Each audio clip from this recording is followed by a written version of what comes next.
Hello, photo editors. Come on down to the Darktable. Okay, I found this plumeria photo I have, and I thought it'd be fun to do a quick edit. We'll see if it's short, how long it takes. Color, it may do better out of color. Let's see.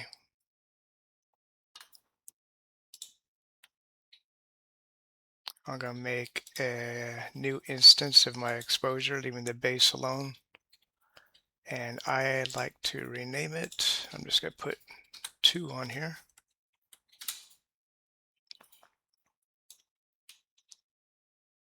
Turn on my light bulb so I can see what true white is.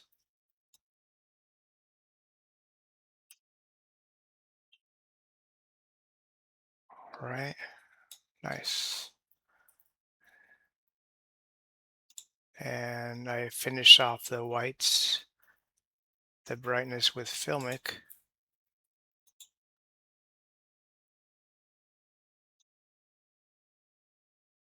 And just turning up the brights some more. And that's about as much as I could get out of it. And just mess with the blacks a little bit. See if we're clipping.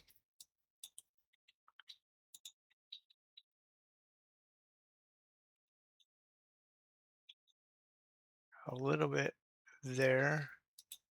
Not too bad. Let's try that for now. And in the filmic, I will do a little bit of contrast just for the overall picture.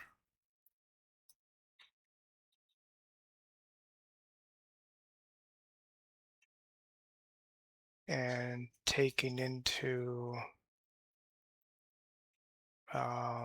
perspective that there'll be black and white. Usually I like the black and white images to be a little more contrasty than color images. Let's try that. I'm just trying to look at these edges. Okay, color. Boy, that's a good one. So, if I go, there's a couple of ways to do this. Monochrome, we turn on the monochrome right there. There's even one in here for red filter. And there's more depth in here. Remember the yellow on the plumeria? It's not even showing here. So I'm going to turn that off. It's right there. Color zones.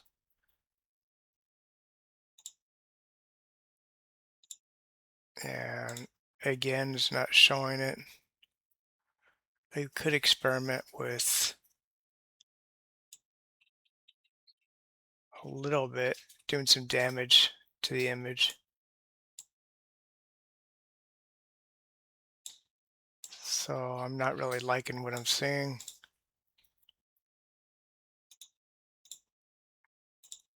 And see if I could do it in here. Oh, that just brings color back. Yeah, that's the chroma.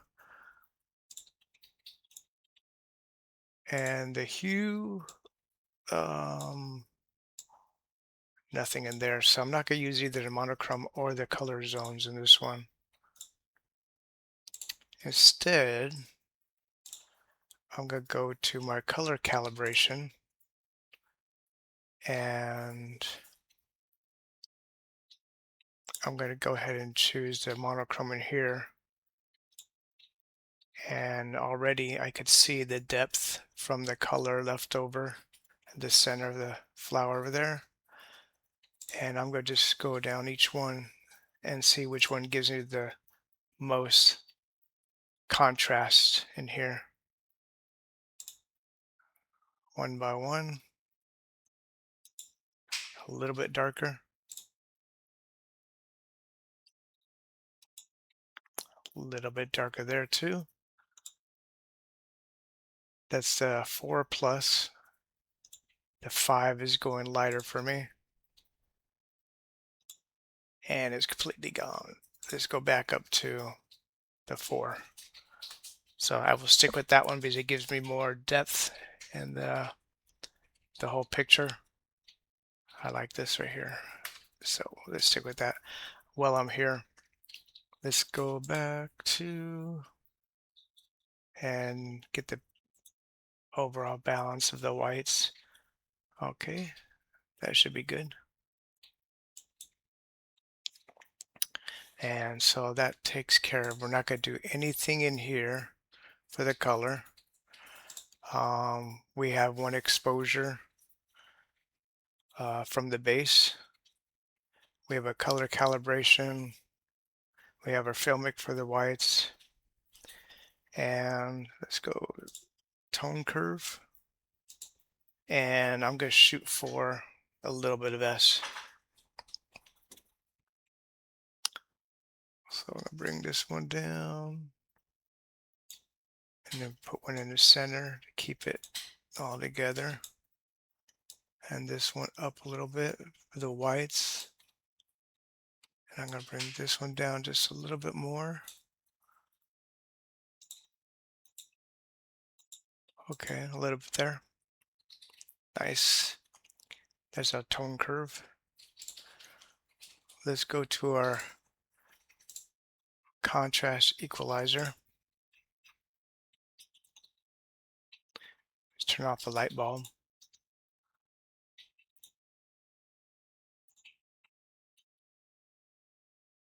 And I'll just put a small frame around it.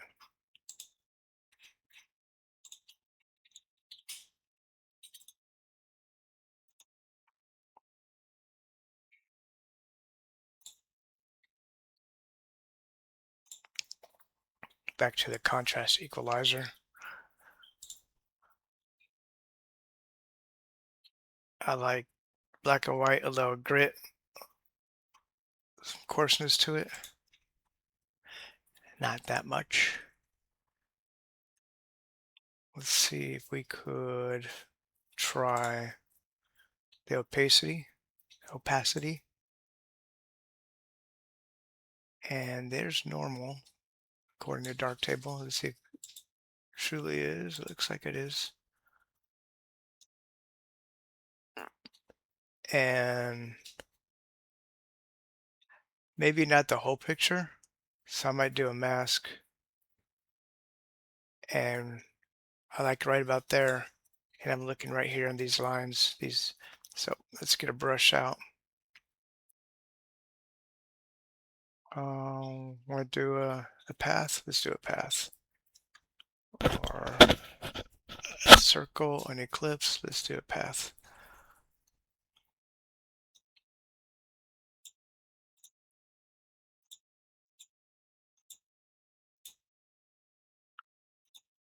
I'm looking at the edges here. And we could get this in here.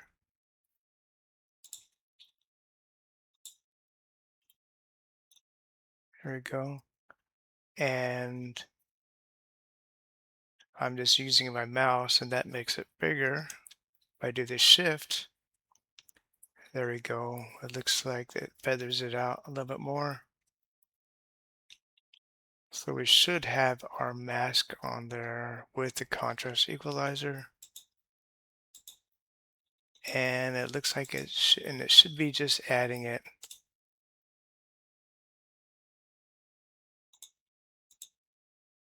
to the center of the image. That's probably all right.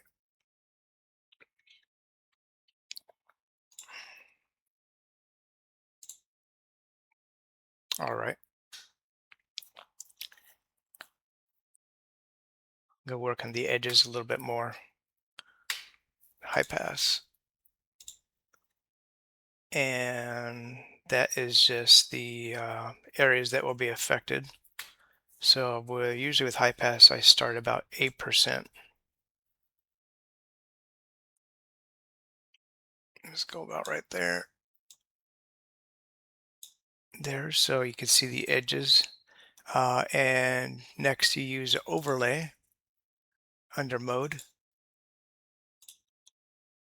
and let's see what it looks like on and off. You see it right in there. Let's go 1 to 1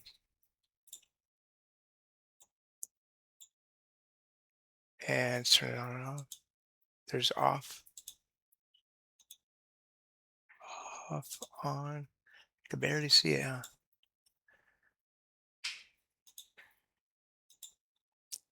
Let's do a little bit more. So I'm gonna go, let's go 20 on this image. Usually 8's what I'm set at, but sometimes I go as low as 6. I've gone as high as 30 before. It depends on the image.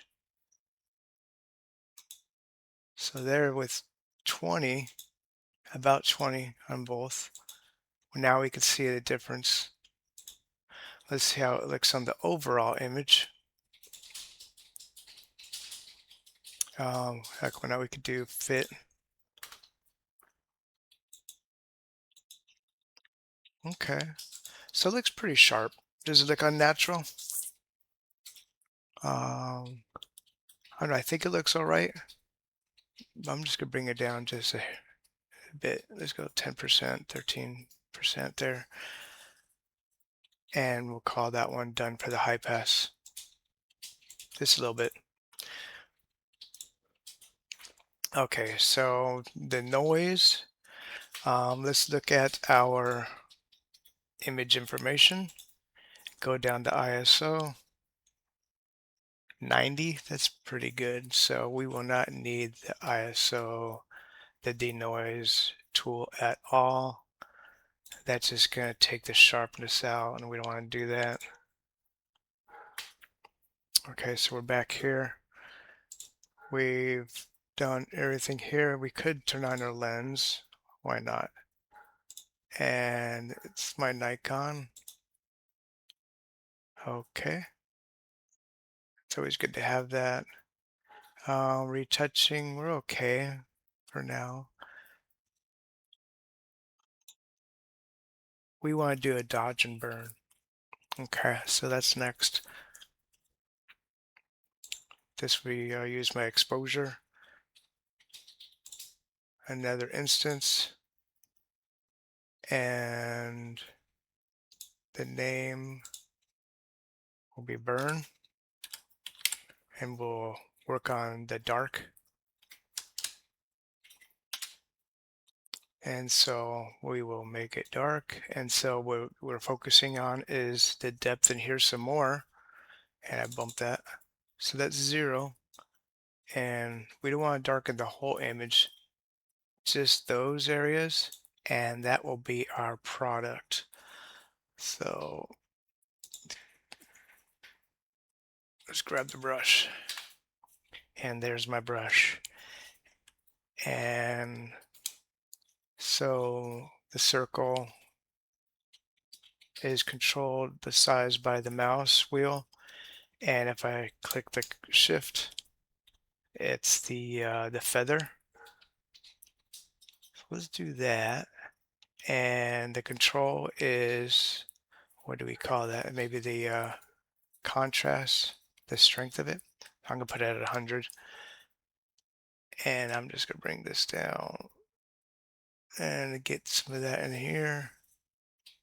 And the the feathers can go all the way up to the edges. We're not gonna go up there. And of course, I'm not gonna leave it like that. I'm gonna throw on a feather and maybe even a little bit of blur.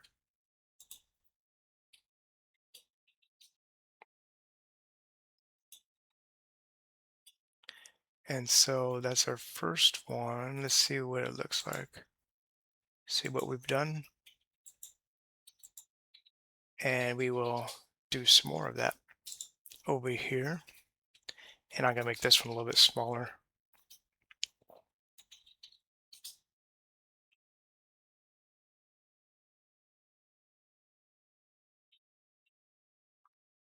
There we go.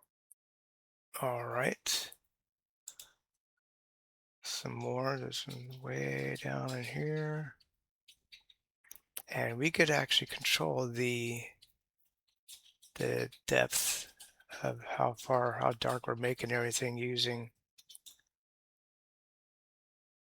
Go back up to the main control and give it a hit. Nice.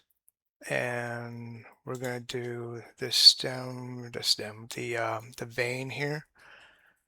So I think I want to zoom in a little bit.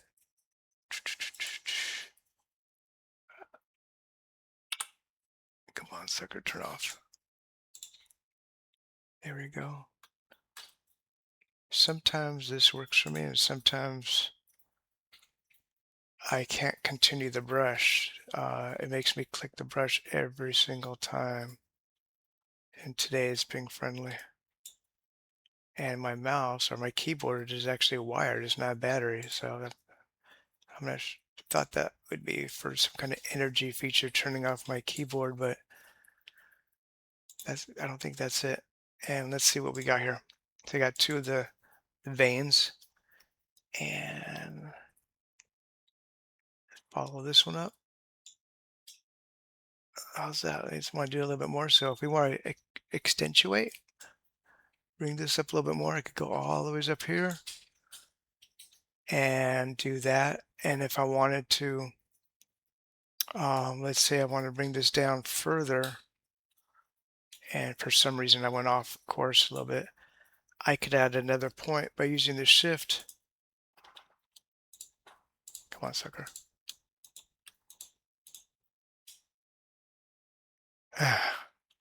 Screw you. I'll show you on another one.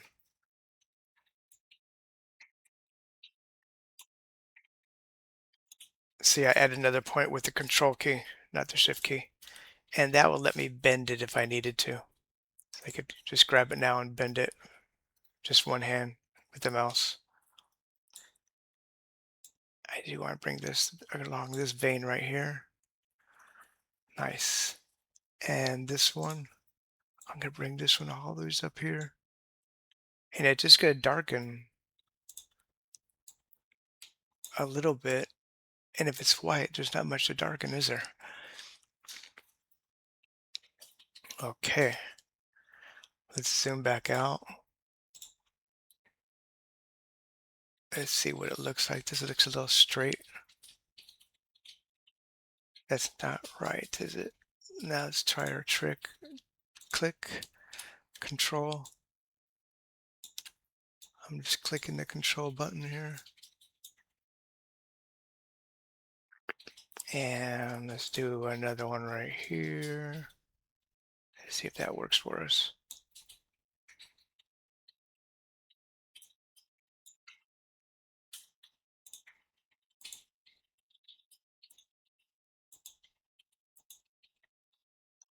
And let's see what we have so far.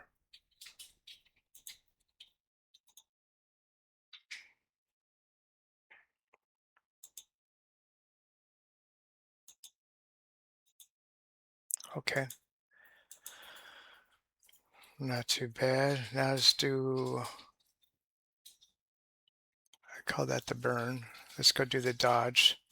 So I'm gonna make a new instance, rename it.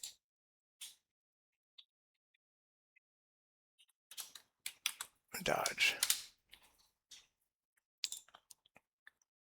All right, so we got that one.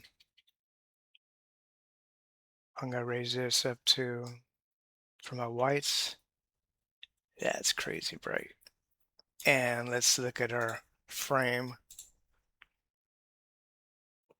So we have an idea of how white we want to make this. So there's normal, our baseline. And we want to accentuate, improve the whites. So just a little bit more about right there.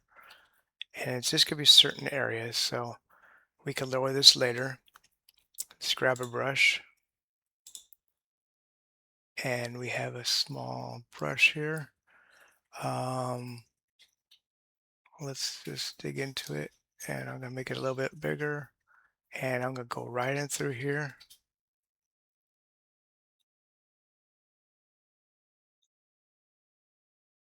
Okay, there's our first stroke. And of course, we're going to add the feather. That's a little bit better. And a little bit of blur. And let's see how smooth that looks. So it's a dodge. There's off. There's on. Okay, let's try that. So let's add some more. Now we go to work. And I see one here I want to do.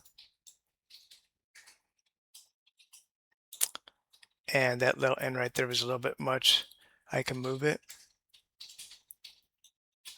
I could also wheel it with my mouse, narrow it down.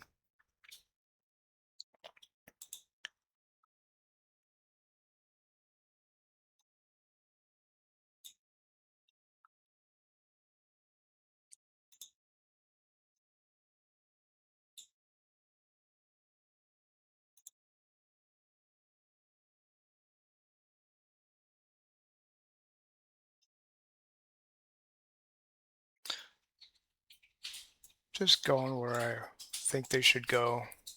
Trying to draw the user's eyes to parts of the plant, the leaves, the areas that are just natural with beauty, and trying to draw them there.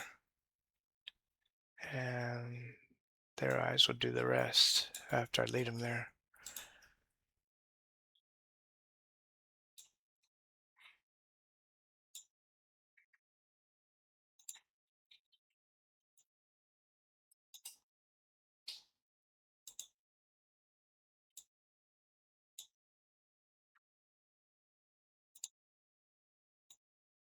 You could do this with mountains, rocks,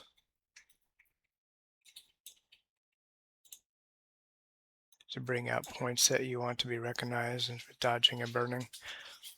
Let's see what we have using the mask. Okay.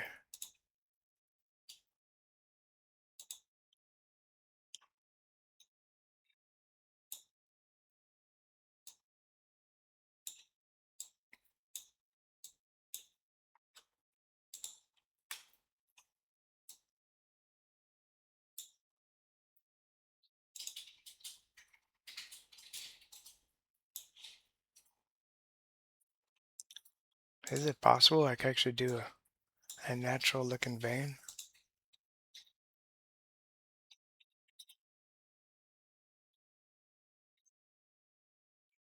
Okay.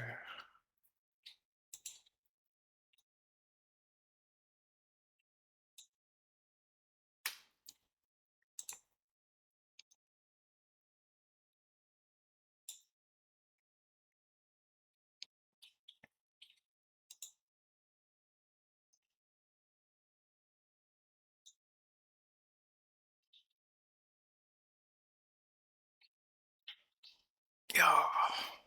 Right. Get comfortable in this chair. What have we done so far? We've gone through most of the leaves and maybe a little bit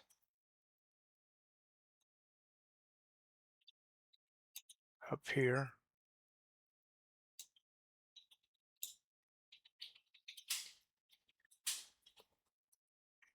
Right. And there's our the whites. So we brought them up a little bit in through here, just where the natural valleys and curves, all the fun parts of the flower usually are.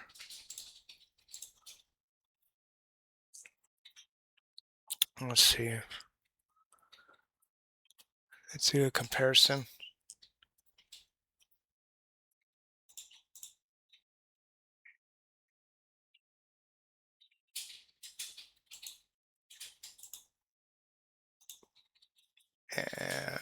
snapshot. And our first black and white attempt was not the monochrome. I didn't want to use it. I believe it was a color calibration.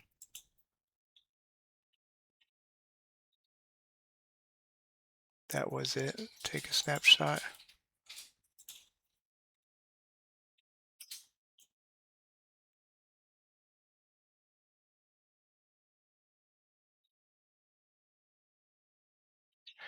And I know what happens. Every time I compress the history stack, it changes the order of my work over here. But I think for the most part, it's trying to do the right thing, but for me to show it correct, true, and before and after, it kind of throws it off a little bit.